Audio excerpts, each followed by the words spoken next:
Alright, isang magandang hapon sa inyo mga guys. May gagawin po tayo. Isuzu MU-X. Tumawag po sa atin. Nagkaroon daw ng problema ang kanyang sasakyan. So once na nananakbo siya mga guys, pakadyot-kadyot daw yung kanyang takbo. Dahan-dahan naman po siya. So pakadyot-kadyot ang kanyang takbo mga guys. Pag ganon-ganon. So tingnan natin na nagkaroon ng check engine yung kanyang panel gauge. So i-scan natin para malaman natin mga guys kung anong naging problema dun sa Isuzu MU-X 2016. So let's go mga guys. So kung bago ka lang sa akin YouTube mga guys, please subscribe, like nyo na rin po at i-share. At kung gusto nyo naman po na updated kayo sa aking mga ina-upload, pindutin nyo po yung bell icon. So salamat po mga guys, mabuhay po tayong lahat. Mike Mechanic po.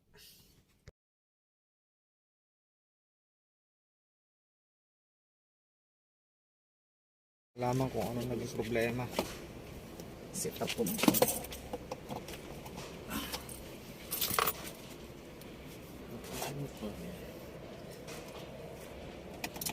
May sinervice din kayo sa taro sa Wow.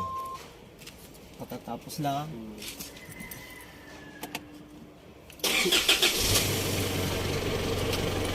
Okay, may check engine.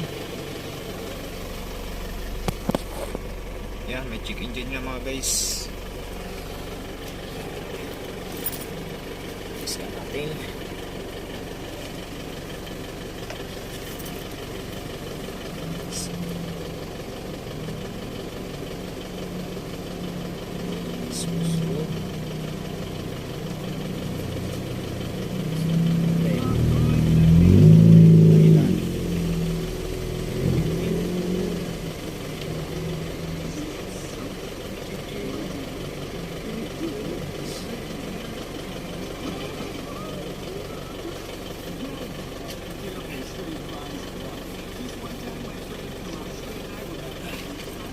Trouble code. Babasahin natin ang trouble code. Are sir, arehong naging problem mo? Crankshaft position sensor. Crankshaft position sensor ko. PO335 naging problem. So ang gagawin ko po din, unang gagawin ko mo, i-delete natin. Tapos kung makukuha natin sa delete, ay sana kung makukuha sa delete. Pero pag hindi nakuha sa delete, magpapalit po kayo ng sensor. Either na may putol na connection or sensor na mismo. So i-delete muna natin sir ha. Try natin i-delete.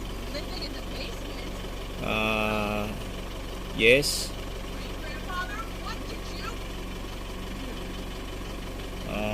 Erase full code.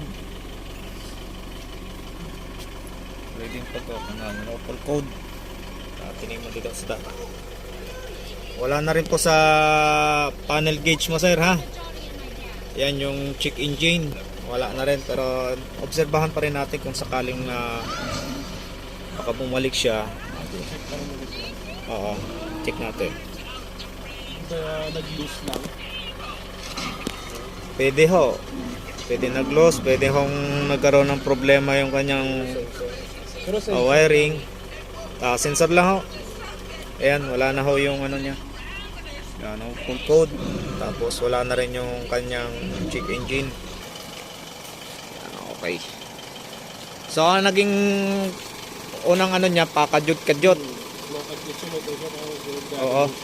Dito lang naman ako galing sa amin. Okay. Okay pa naman yung pagdating. Alright. Yan guys, na-delete natin yung kanyang full code. Titignan na lang natin kung babalik pa ang kanyang history. Alright guys, success. Itakbo na lang natin ang kanyang sasakyan. I-rotate natin para malaman kung babalik pa yung full code na yun na crankshaft position sensor. Alright. Nga pala mga guys, kung bago ka lang sa YouTube channel Mike Mechanic po, don't forget subscribe, like nyo na rin po at i-share. pindutin nyo na rin po yung bell icon kung gusto nyo updated sa aking mga ina-upload. So salamat po mga guys, thank you po.